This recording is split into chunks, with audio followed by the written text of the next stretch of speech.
Story, BSP Supremo Mayawati campaigning for her arch-rival and SP patriarch Mulayam Singh Yadav. The two have shared the stage for the very first time after 24 years in UP's Mainpuri. Mayawati asking voters to ensure a historic victory for Mulayam Singh Yadav. The BSP chief also went on to admit that stitching an alliance with the SP was a tough decision, but she did so in the interests of the backward classes.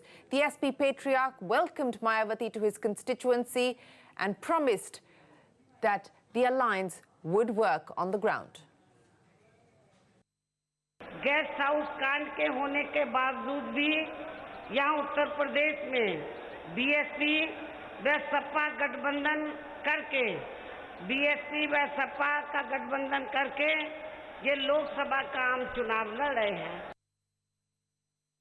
Shri Mulayam Singh Yadav ji तो असली है, वास्तविक है, जन्म जातीय पिछड़े वर्ग के हैं।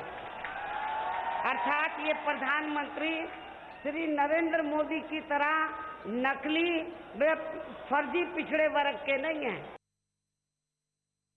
मायावती जी आई हैं, उनका हम स्वागत करते हैं। बहुत खुशी है कि हमारे सभासद होकर में हमारे लिए वोट मांगने आई हैं। मैं आपके इस एहसान को कभी नहीं भूलूंगा और आपसे कहेंगे मायावती जी का बहुत सम्मान करना हमेशा, क्योंकि समय पर जब ये आया है तो मायावती जी ने हमारा साथ दिया है। आने वाले समय में सरकार कौन सी बने उसका फैसला होने जा रहा है। भारतीय जनता पार्टी के लोग कहते हैं कि हमें नया भारत बनाना है।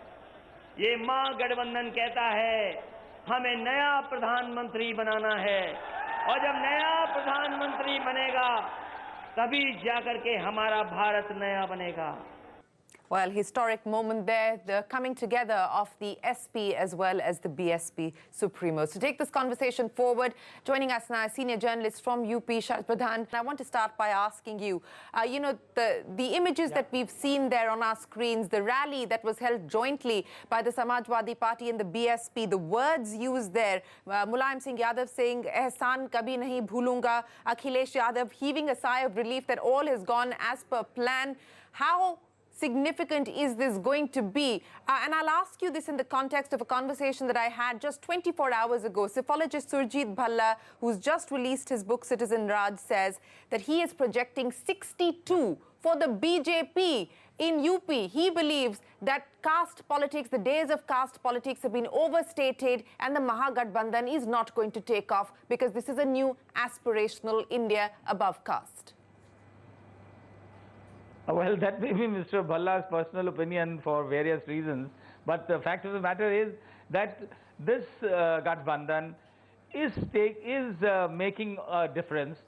I agree that it may not have the kind of arithmetic that is being played out in several television channels, but still there is no reason why this Gathbandhan will not have its impact, and it will seriously mar the chances of the BJP and BJP. There is reason for BJP to be rattled about it right from the day they got together. Akhilesh and Mayawati got together, and today this Gathbandhan has got more cemented more strongly than ever before, because bringing Mayawati and Mulayam together on a common platform makes a world of a difference and sends a different kind of message to the entire constituencies of both the Samajwadi Party and the BSP, where there were doubts and there was a feeling that, well, this Gathbandhan has been struck without the concurrence of Mulayam Singh Yadav, who is hailed not only just as a patriarch. A lot of people in the Samajwadi Party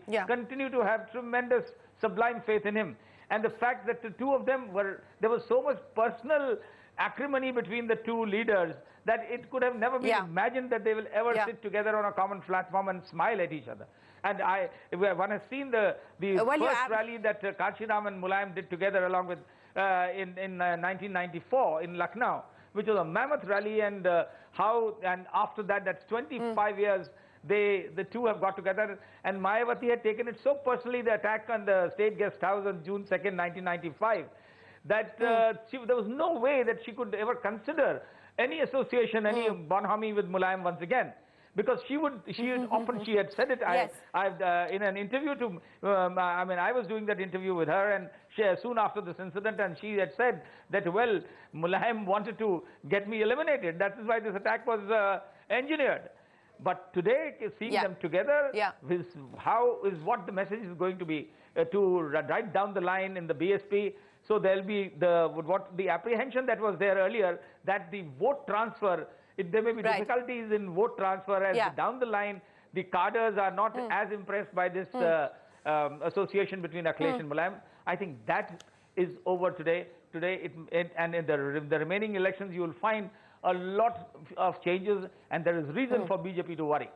Okay, you're talking about the vote transferability, and there were question marks on whether the SP vote would be transferred to the BSP. You believe that after this show of strength today, this joint show of strength, that that speculation perhaps has been put to rest, and it is now a matter of time for that to be tested on the ground. And you're absolutely right. I mean, Mayawati didn't at all dismiss the guest house issue. She brought it up herself, saying that guest house कांड होने के बाद आज हम वापस इकट्ठा आए हैं एक ही मंच पर. But I want to now also talk about the BJP and the kind of commentary that we're seeing coming in from the BJP, Sharad. The ban has now lifted on the UP Chief Minister Yogi Adityanath, and back again to Kabristan and Kawad Yatra and polarization and divisive issues. What do you make of that? Well, I'm not surprised, because that is the only thing, that is the only forte of this man Yogi Adityanath.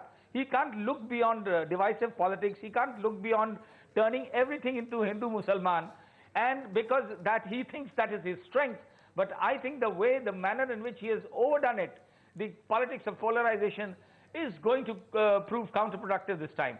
And I wonder how this election commission is going to take it, because this is again this is defiance, this is insolence, and the election commission needs to be more strict about it, because I was pretty convinced that okay, after 3 days he'll once again get down to something mischievous again, because that is the only strength that he has. Yeah. He has all that he has done in these. I mean, his rise in politics is attributable only to the politics of polarization.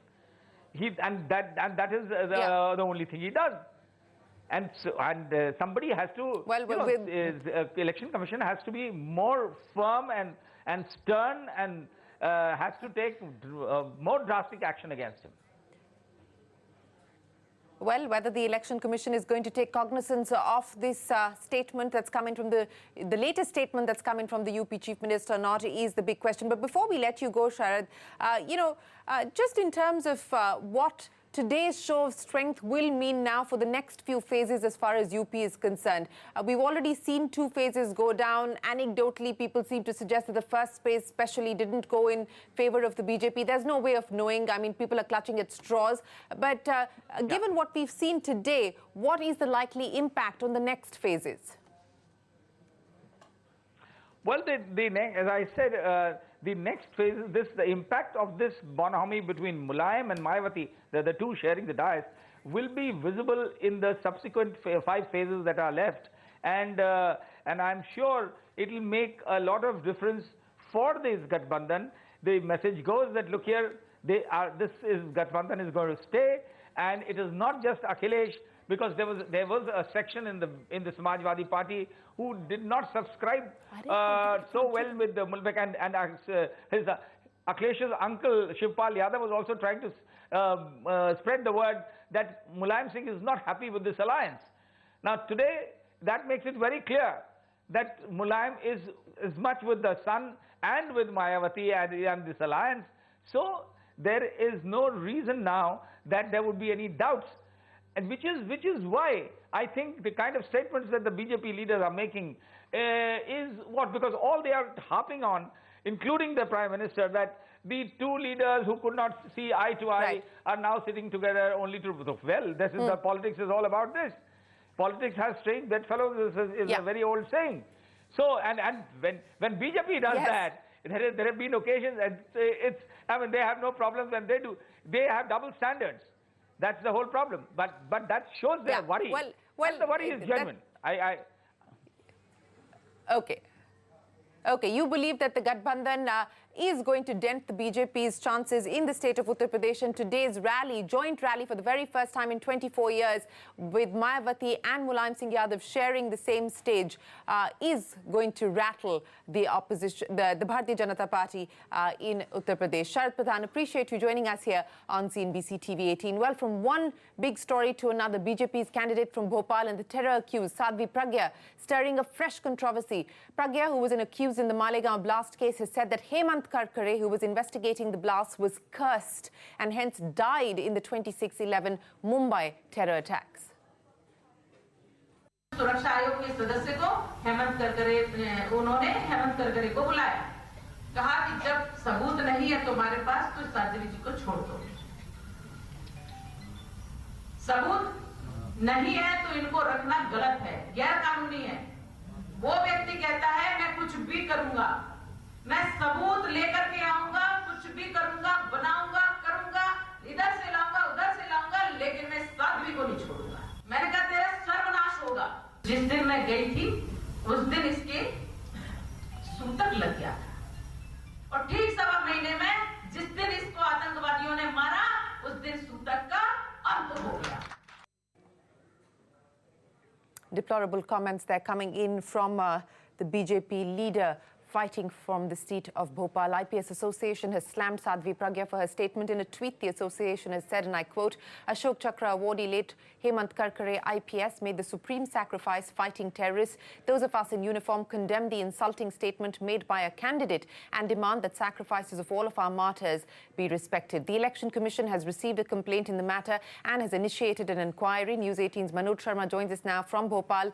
Manoj, the electoral officer in Bhopal has been asked for details of the comments made there by Sadhvi Pragya. What more do you have for us, and has there been any reaction from the state BJP leaders?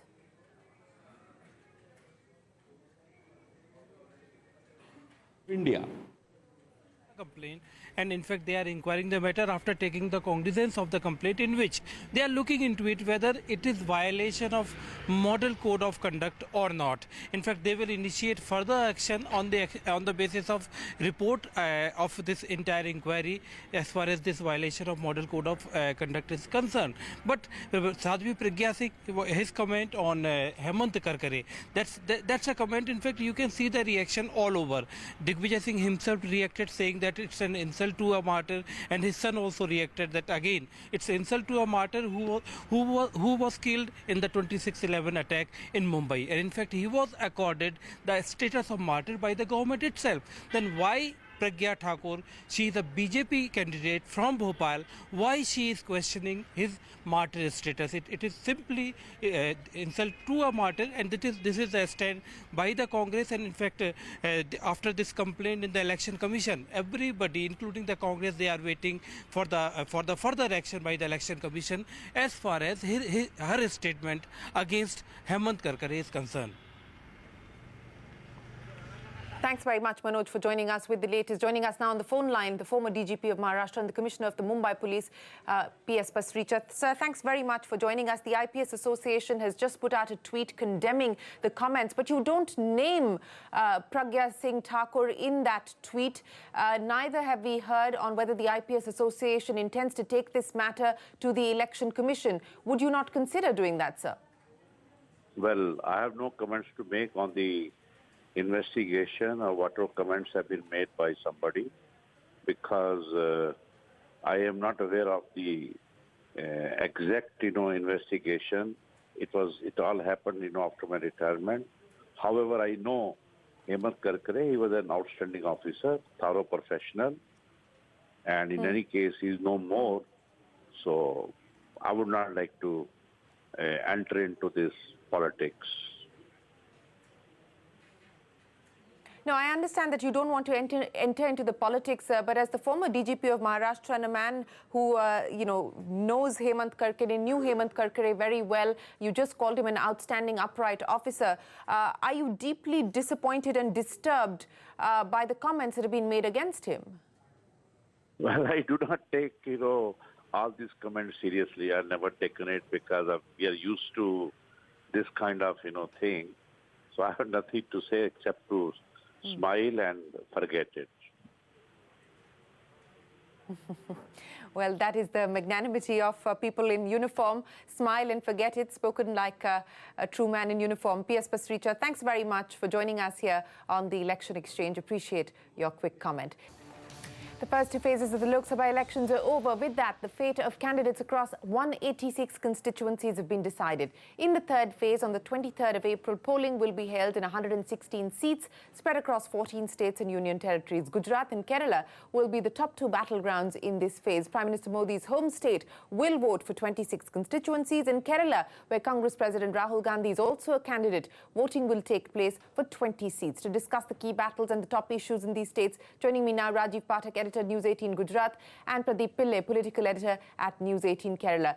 Gentlemen, appreciate you joining us. Rajiv, let me start by asking you now, this is of course the BJP's stronghold, Gujarat.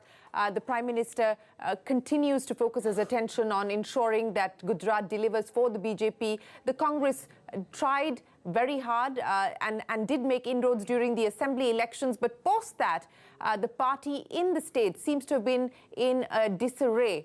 What is the situation on the ground today?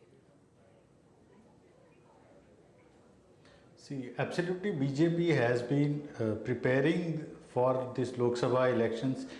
Immediately, they started this process immediately after the assembly elections.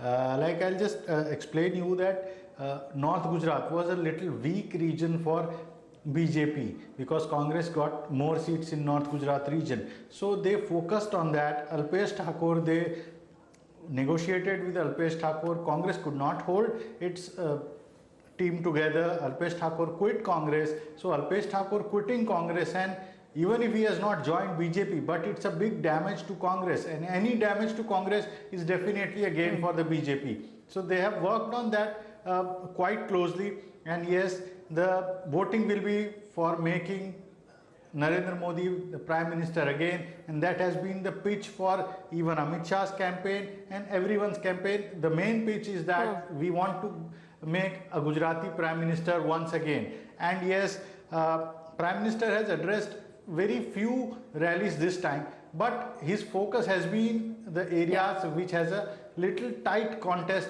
for BJP.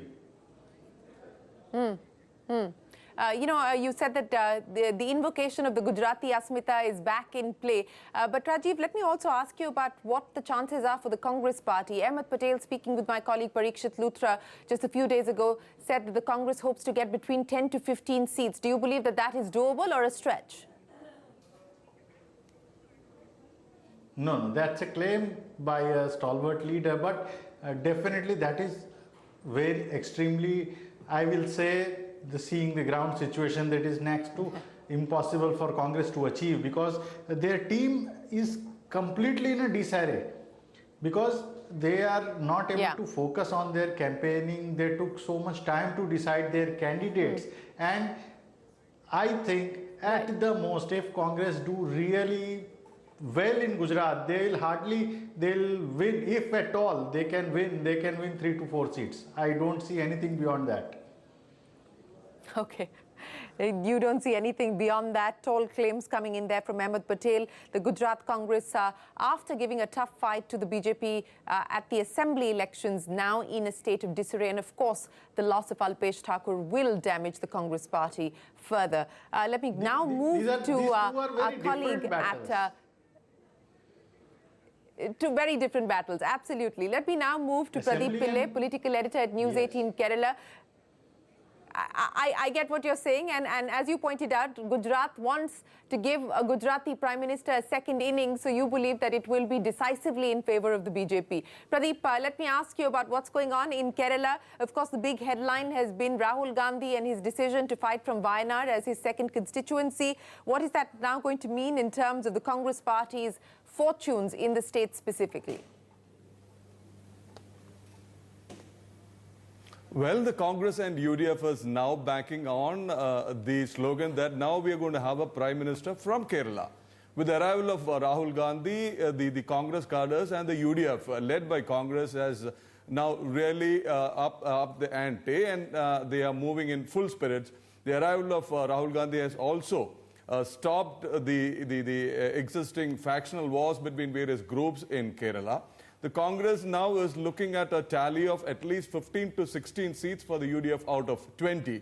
Remember, it had fallen from 13 to 8 in the last elections. Of course, one seat it had handed over to a new entrant. So practically, Congress had lost 4 seats in the state in the last elections. But looking at the fall or the loss that the Congress party faced nationally, that wasn't too bad. Out of 44, the Congress could claim 8 from Kerala and the UDF 12. Now, yes, the Congress is also pitching all its hopes on the arrival of Rahul Gandhi, and that his arrival would boost the chances of the Congress and the United Democratic Front in Kerala. Pradeep, before I let you go, lots of buzz around Shashi Tharoor. He's, in a three-way battle. What's the sense and the outlook as far as Shashi Tharoor is concerned? He is facing a big battle. It's an acid test for Shashi Tharoor and the Congress in Thiruvananthapuram, where we are sitting, the capital city of Kerala, wherein there is a proper triangular contest, number one. And number two, all the opinion polls that had happened so far has given Thiruvananthapuram to BJP, which is being fought by Kummanam Rajashekharan, who was the Mizoram governor till a few days back. So the BJP is also banking its hopes on bagging Thiruvananthapuram and opening its account in Kerala for the first time. Definitely Congress, UDF and the LDF camps are a worried lot, because there's a lot of hard work going on at the ground level with the RSS cadre out in full swing, going house to house. And also, you must remember, there is one big issue in Kerala which the BJP is playing up, which is the Sabrimala issue, where the Supreme Court verdict was implemented by the CPM-led left government. And Sabrimala is one big issue in Thiruvananthapuram constituency, and the BJP is hoping that the feeling of devotees, especially women, would swing the capital constituency in its favor, along with a couple of other constituencies which the BJP is hoping to bag for the first time in the state of Kerala. Indeed, is an acid test not just for BJP, also for the CPM-led government in Kerala, because it faced a lot of criticism for the haste it showed in implementing and executing the Supreme Court order and allowing the entry of young women to Sabrimala. Absolutely. Sabrimala is going to be a key political issue that will dominate the narrative in Kerala. Will the BJP open its account from Thiruvananthapuram, dislodging Shashi Tharoor? That's the big question, and we will find out on the 23rd of May. But Rajiv Pathak from News 18 Gujarat and Pradeep Pillai from News 18 Kerala, thanks very much for joining us with your take on what lies ahead. With that, it is time for us to wrap up this edition of the Election Exchange. Don't go anywhere. There's a lot more coming up.